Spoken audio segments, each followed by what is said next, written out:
Hi, I'm Gavin Simon. And I'm Vivian Corrigan, and welcome to Perthshire Online TV. So, how are you this week? What have you been doing? Oh, I'm very good actually. We've just had a busy week. It's the weather's really changeable. You can't plan on anything, to be honest. I mean, it's Monday afternoon here at the moment, and I think we've had sun, cloud and rain, cloud and rain all day since about 9 o'clock or something. I know. I've had my washing in and out and in and out. Have you? You don't have a tumble dryer? I do, but I'm trying to cut down on the electricity. Oh, you've been very green. Well, we're both very red today. We are very red. So what have we got on? Well, first of all, we had a lovely morning when was it? Tuesday, Wednesday, I can't remember actually. We were down at Loch Leven, and I've never actually been down there before. We were right at the pier at Loch Leven, and it was for the launch of the website of the new Loch Leven tourist forum. So we went down there. It was quite early in the morning. It was one of those days, it was a clear blue sky and it was sunny. It was quite perfect setting down there. I know, I saw your photographs on Facebook. Did you? It looked beautiful. It was fabulous. Yeah. And we picked up with two of the people involved in the tourist forum. We picked up with Steve Ireland, who happens to be the GM of the Green Hotel in Windlestray, and he's also the chair of the new business forum, the new tourist forum. And we also picked up with Richard Pinn as well, who is the regional director for Visit Scotland. So let's all share the beautiful pier at Loch Leven last week.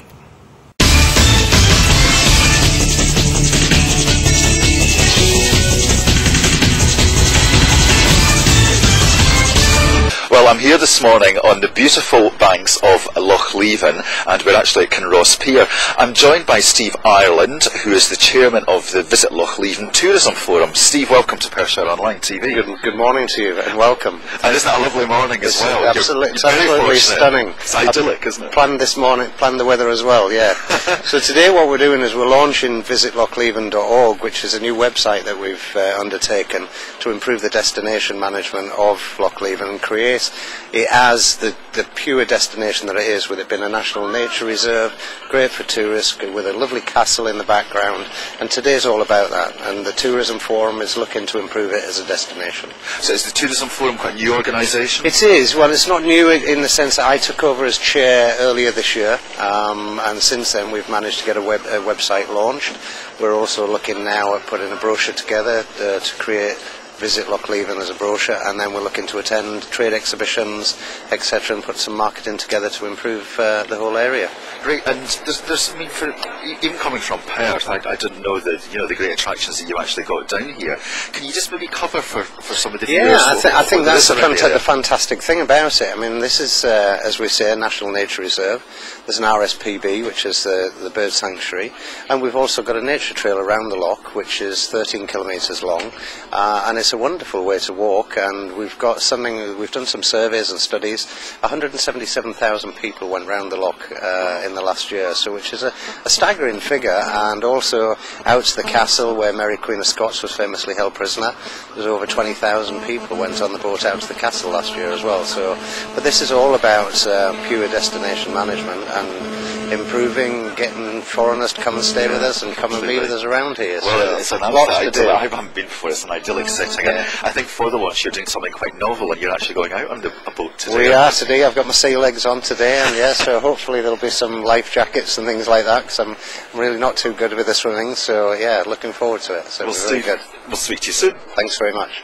I'm joined here on the beautiful pier at Loch Leven with Richard Pinn. Richard is the regional director for Visit Scotland.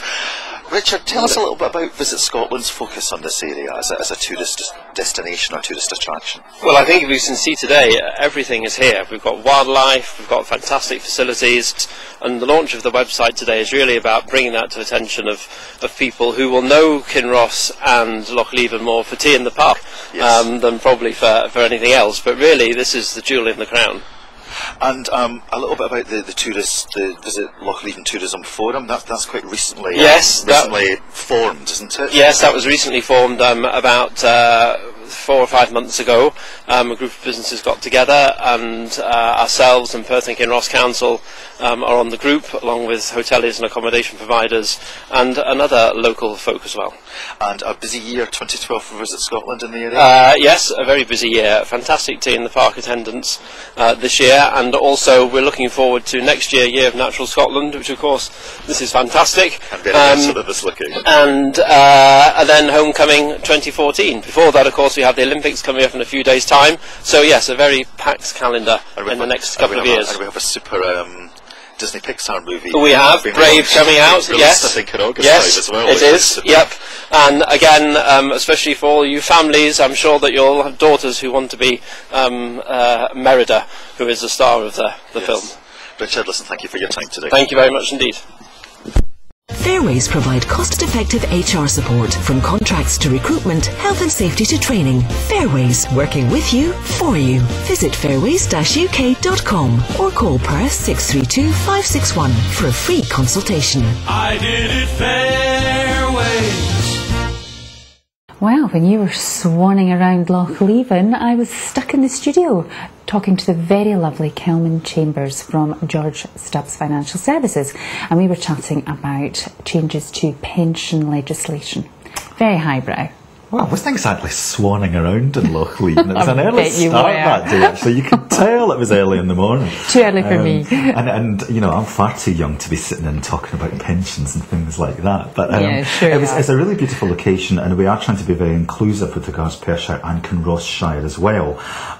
So we're actually hoping in August that we're going to have one of our whole programmes featured around the Kinross and Loch Leven area, with some of the community stories, some of the business interviews, and just to see what's happening down that neck of the woods, which would be super. And we've also got some other interviews from Rewind as well. Hope you enjoyed the ones from last week. We've put quite a few more up on our YouTube channel, and just linking through to them on the Facebook. Yeah, see what I was meaning, that sometimes it was really noisy. You could hardly hear yourself think, never mind actually ask a question and hear an answer sometimes. It was really good. They've gone down a storm, haven't they? Yeah, they've gone down really well. Them. People have thought they've been good. And I think they were all quite different, and I think the interviewees themselves, the performers, I think they really enjoyed it, you know. Well, I think you probably saw the one with Doctor and the Medics, and Katrina interjecting. But that is the thing, they have absolutely loved being at Skun Palace, haven't they? I mean, it's a highlight of their year as well, isn't it? And they've sold, I just saw on the Facebook page, Rewind Festival Henley is now a month in advance has sold out of its 40,000 tickets. Wow. So this whole heritage 80s thing's quite hip and happening at the moment. And I saw on The Only Way is Essex just last night or something. Really? It was a big 80s themed party, so it must be Rewind fever. But one of the interviews we've got after the interview with Kelman is, I'm sure the ladies will like this one, it's Martin Fry from ABC. So enjoy.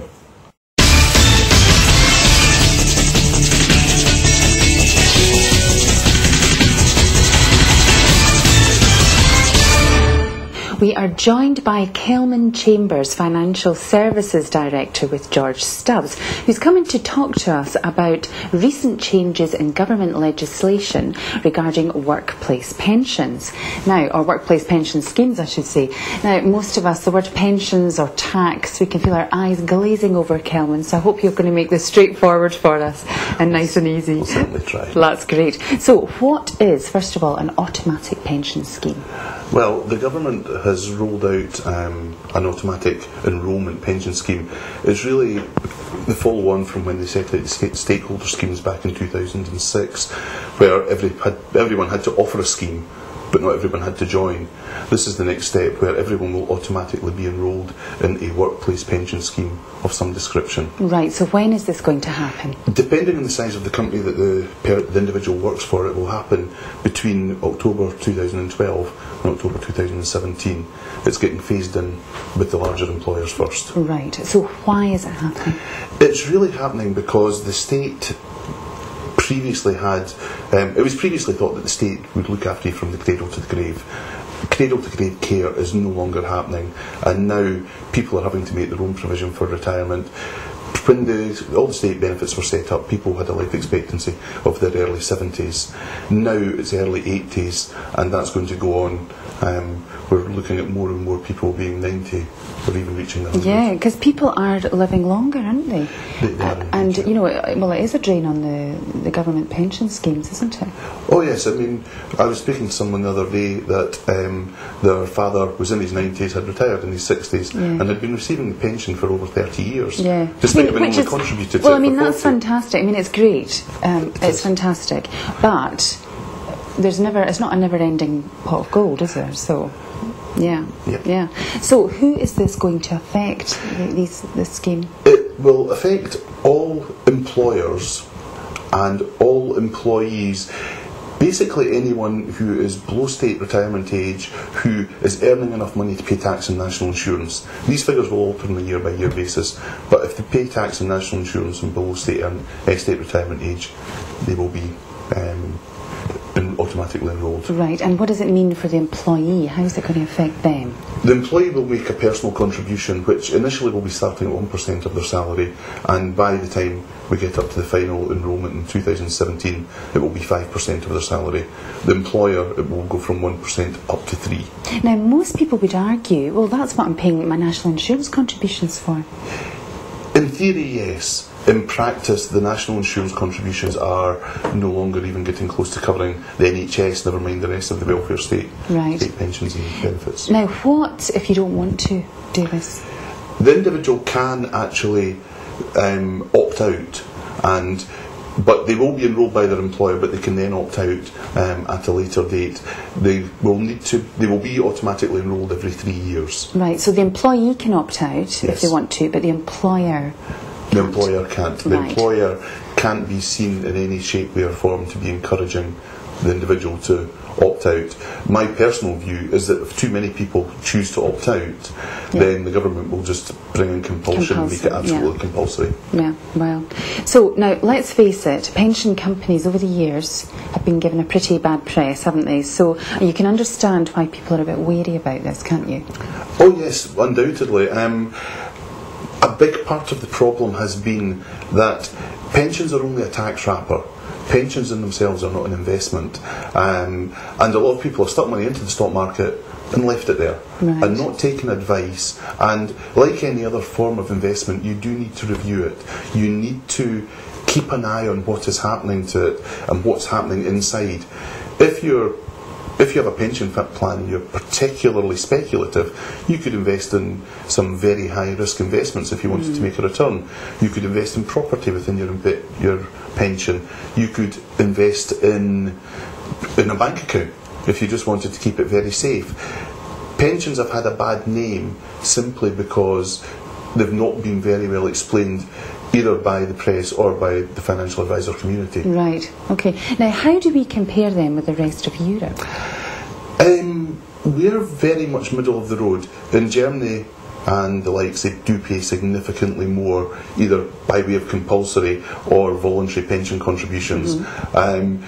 We don't pay anywhere near as much as Greece, but then again, if you actually look at the economic situation, we're not quite as well off as Germany. We're considerably better off than Greece. It's a fair indicator.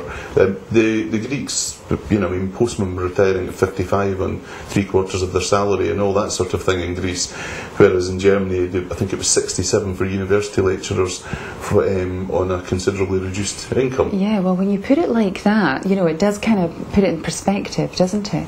Well, thank you so much for coming in. That was really interesting because, let's face it, it's not the most exciting of topics, is it? But, thank you very much. And it's going to affect everyone, so it's great to get that sort of straightened out. And as always, if you would like financial advice, then we do recommend that you consult a financial advisor, a recommended one.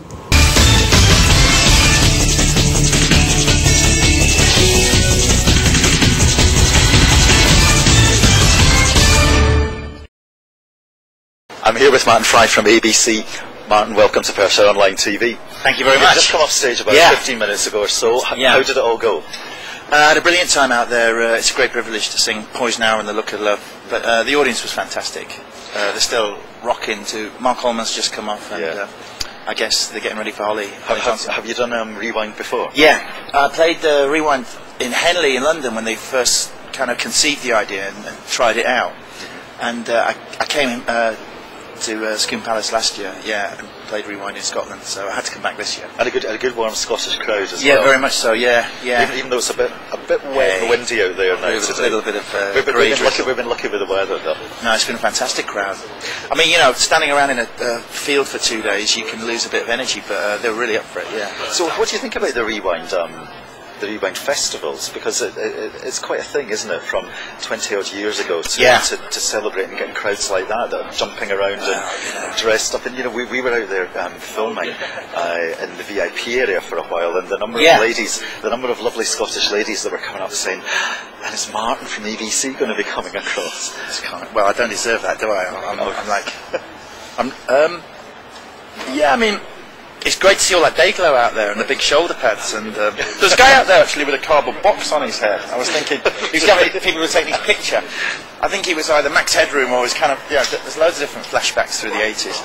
But with Rewind, David Hartfield and Jackie Peacock organise a great festival. Because it's kind of quite posh as well at the same time. The well is a posh and there's some glamping here. And, the food's great. So I think that combined with the acts, and with the location, obviously Scone Palace is beautiful. It kind of works really well. It's a good. I think a lot of people that came last year came back again. So how was life for Martin Fry and ABC at this point in time? You've been busy. I know that you'd done some concerts where you'd actually performed kind of live in its entirety at the Royal Albert Hall. And things. How did that feel? How did that all go? We played some shows with with full orchestra, choir, and the band. It felt great, kind of.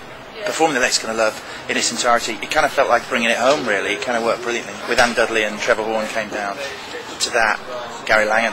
But you haven't played a lot of shows all over the place. And how did you find playing with orchestra rather than band? Is there a huge difference? Well, the band's a bit like a Ferrari, or you can put your foot down and speed up and slow down, but standing in front of an orchestra is a bit like driving a kind of Bentley, I suppose, big old heavy car, like a cruise ship, a liner.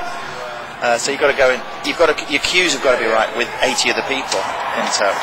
But it was just a great sound. Yeah, it was a great honour to stand there. And there were 2 recent singles as well, which got great feedback. What's the plans on moving forward? Yeah, I recently did a record called Traffic with Very First Time, which we sometimes play in the set.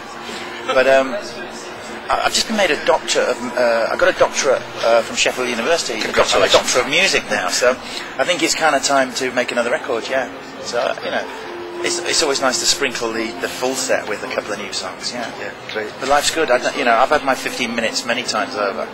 I never thought I'd be standing here in 2012 having this much fun.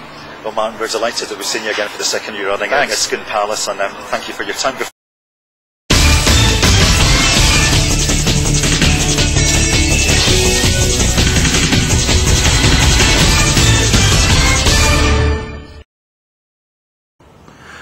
So, what did you think of Martin Fry? Was ABC one of your favourites back in the 80s, by the way? The Shoot That Poison Arrow.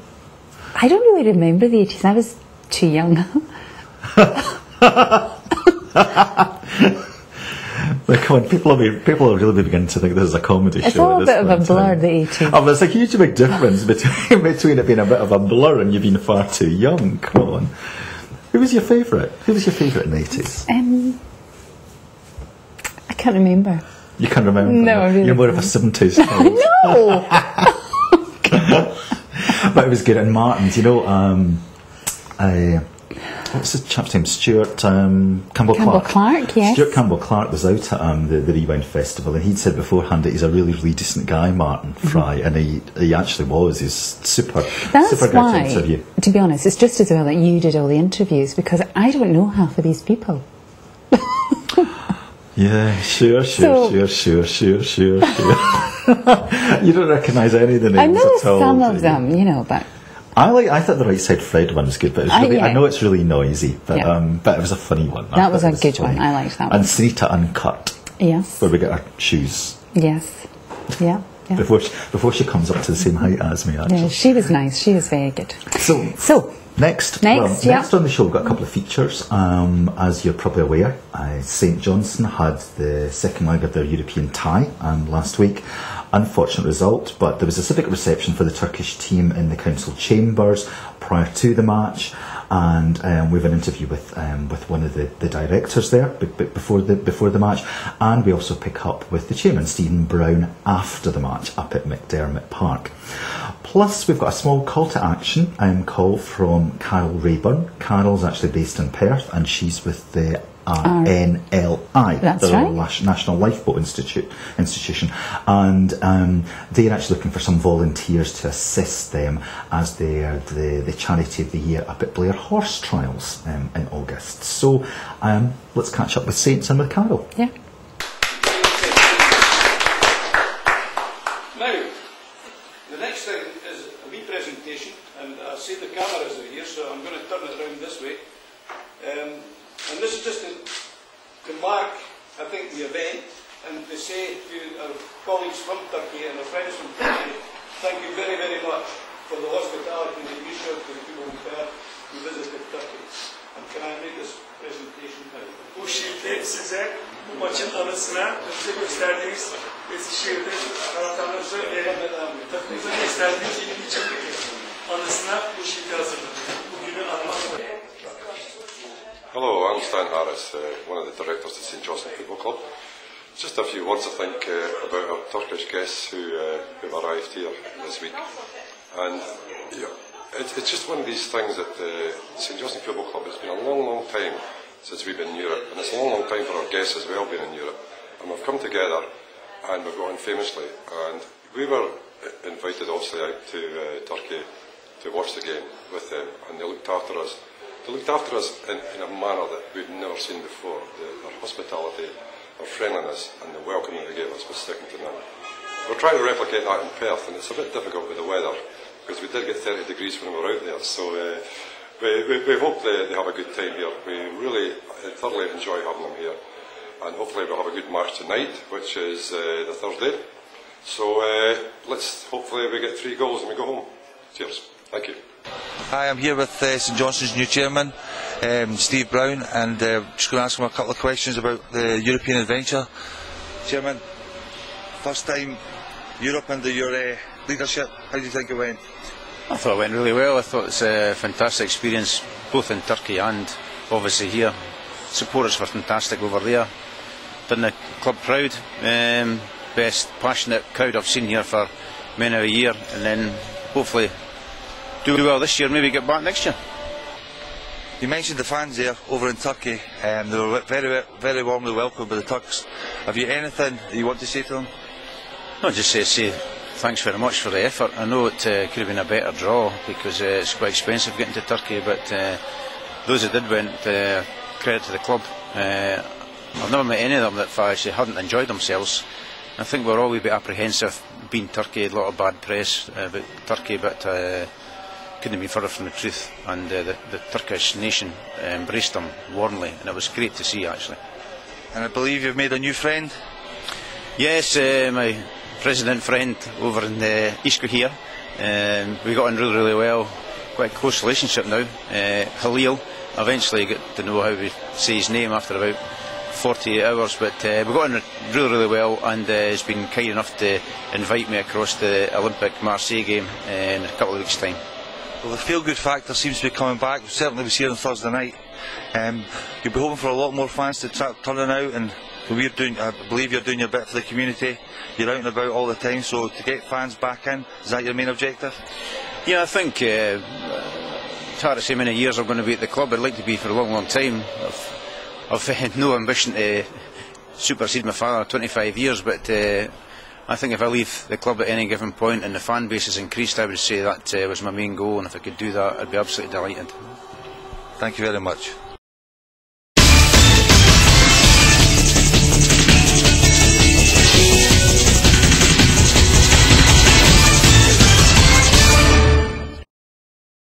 Well, I'm delighted today that we've got Carol Rayburn in the studio. Carol's based in Perth, and she's actually with the RNLI. Carol, welcome to the studio. Nice to be here, thank you. So, Carol, tell us a little bit. RNLI, very well known acronym, but what does the charity actually get up to these days? What's the services that are actually offered? Well, the RNLI, the Royal National Lifeboat Institution, is the charity that saves lives at sea. And I know that it seems funny actually us having a head office in Perth, because we're actually, well, not too near the sea. Not too near the sea, not too near the sea but at a good all. central point probably yes, for Scotland. It's very good because it allows us easy access to the 46 lifeboat stations that there are around the coast of Scotland and out in the islands. And also, what the viewers may not realise is that we also get heavily involved in flood rescue these days as well. Okay. So, you know, we're very near the Tay, and that's where the actual flood rescue teams actually do a lot of their training. So there's many lifeboat crew members from around the coast who are actually involved in that aspect of work as well. So it's a pretty good location for us. So 46 stations, and all predominantly volunteers that put themselves forward for that kind of work. That's it, exactly. There are some stations around the coast that obviously have full-time men, because it's a 24/7 service that we provide. So particularly at stations local to Perth, like you've got Broughty Ferry, up in Aberdeen, you actually need full-time guys to be there to have the boat prepped and ready to go. But you know, 99.9% of the crew are volunteers. So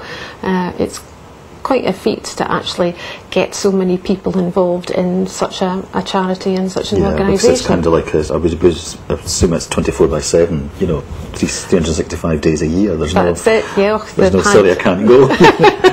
No, exactly. I mean, there have been call-outs on Christmas Day. There was a crew at Arbroath, I think they were in the middle of a christening when the pagers went off. So the guys, and well, the girls as well, have got to be able to respond at a moment's notice. So it's a considerable commitment. Because you were saying that they can start quite young as well. Is it anything from, what, 17 years old? You can put yourself forward for with your parents' consent? That's it, yes. At 17 years of age, you can actually become a lifeboat crew member. And we have a traffic light system of training where you kind of work up through the stages, but the most coveted thing in a lifeboat crew member's possession is a pager, because once you've got your pager, then that's it. You've made it. You've made it at last. So, Carol, tell us a little bit about August, because you've got quite an important event coming up. You're up at Blair Horse Trials. Is it the charity of the year up there? That's right. I know that it seems that there's a bit of a remote connection between horses and lifeboats, apart from horsepower, I suppose. But the 10th Duke of Atholl was the chairman of the Scottish Lifeboat Council in Scotland for many years, and so we're absolutely delighted to be their charity of the year. So it means a lot to us to be associated with such a iconic event, really. Yeah. And there was a lifeboat actually named after the Duke of Atholl as well. That's right, yes. The Duke of Atholl was a lifeboat, and there are still connections currently with the Oban lifeboat. So we're very proud of that connection, and as I say, delighted to be associated with such a major local event. But you've got a busy time while you're there, over 3 to 4 days here. You've got your shop, a stall, you're collecting, and really that's why you're partly here today as well, isn't it? Because you have a little bit of a call for assistance with regards some support to be there over the few days. Yes, we need more volunteers to assist us with this particular event. So there's loads of different opportunities for all ages. We've got an education stand, so we're giving safety messages to young people and to families. We've got the shop, as you were saying, and so we need helpers. We need people to come along, and for entry to the event, if they are willing to spare us a few hours to maybe man a collecting bucket or help out on one of the stands, then you can actually, we've been allowed to give free entry to those volunteers. So the more the merrier. Come and join the lifeboat family and come and help us a good cause at the same time. So how do they get hold of you, Carol? I assume they can just phone up the office in Perth, drop you an email? That's right. The phone number for the Perth office is 01738 6 642-999. So 642-999. Got 642-999. That's it. Good number for an emergency service. Or drop me an email, and my email address is Carol, which is CAROL, as in Christmas Carol, _Rayburn, RAEBURN at rnli.org.uk. Well, Carol, thank you very much for taking the time to come in and Not see at us all, today. it's our pleasure. And all the best with Blair Horse Trials, and I hope these people start picking up the phones. Remember, Blair Horse Trials, it's a great event. If you've got some time to spare, then get in touch with Carol and the team in the Perth office on 642-999 and offer your services for 1, 2 or 3 or as many days as you can make. And by the sounds of the rain outside this afternoon, I think we're going to need one of the boats to get us back up to Perth. Well, I've got a pair of yellow wellies that would just be your thing. Thanks for your time, Carol.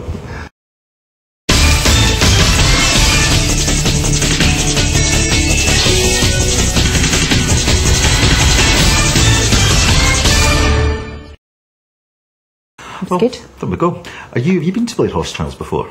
Do you know, I did. I think I went a couple of years ago. And it was really good. I really enjoyed it. I had a great time. I enjoy it as well, actually. Yeah, there was so much going on. I was amazed. I didn't go around and watch any of the cross-country eventing, but I did. I was around by the parade and the show jumping and that kind of thing. And it's a really good, it's your kind of thing. It's a great event to go to. I did a lot of shopping. Did you? Yeah, I was amazed. I could not believe the amount of, shops and stalls and everything. I mean, it was amazing. And a lot of artisan kind of products. I suppose it's just kind of fingers crossed a little bit with the weather, isn't it? Because as we said earlier on, we're here, it's Monday afternoon and it's lashing down on the roof of the studio, and there's quite a few things over the next few weeks that we're hoping to be buzzing about. Well, we're supposed to be at Perth Show. Perth Show this weekend. Yeah. So fingers crossed that everything's okay for that. Where else are you buzzing about this week? Well, I'm in South Street at Bertie Brown's, which I'm really looking forward to. Oh, yeah. Jane Atkinson's going to give us a little tour of the shop. Yeah. It's a bit of an Aladdin's cave, so I'm looking forward to that. And it's indoors, so you can't complain. No. And we've also got, there's a few other things on this week. We're running along to a Chittislow event at Salutation Hotel on Tuesday night, and potentially out to Perth Races as well, if time permits, on one of the evening events. Plus, we've got the, you remember a few weeks ago there was the D-Ream Makeover final. Well, it's the D-Ream competition reveal night on Wednesday. Fantastic. So where about? It's in Sonty, upstairs in the room there. And am I getting to come? I'm sure they'll be delighted for you coming along. Yeah. It's sponsors and friends and family of Donna Duran from Ship Splash, who actually won the competition. So Donna is being revealed on Wednesday night with very good. Oh, geez. New hair and makeup and new dresses and beauty treatments done and whatever. So she's really been enjoying herself. Good. I think it's been busy, and she had boot camps and things as well with Paul at Burnett Perth. So it's been quite a busy time for her, but she's managed to get through it all, and the new Donna will be revealed on Wednesday evening. So lovely. So that'll be on next week's show. That'll hopefully be on next week's show. Yeah. As will everything else, if the weather permits and we manage to get round everywhere. I know, let's hope so. But we always want to hear from you, so please do keep in touch. You can email us at info@perthshireonline.co.uk, follow our Facebook page or our Twitter page. And the Facebook page is Perthshire Online, Twitter's at Perthshire On. So we'll catch up with you next week. Until then.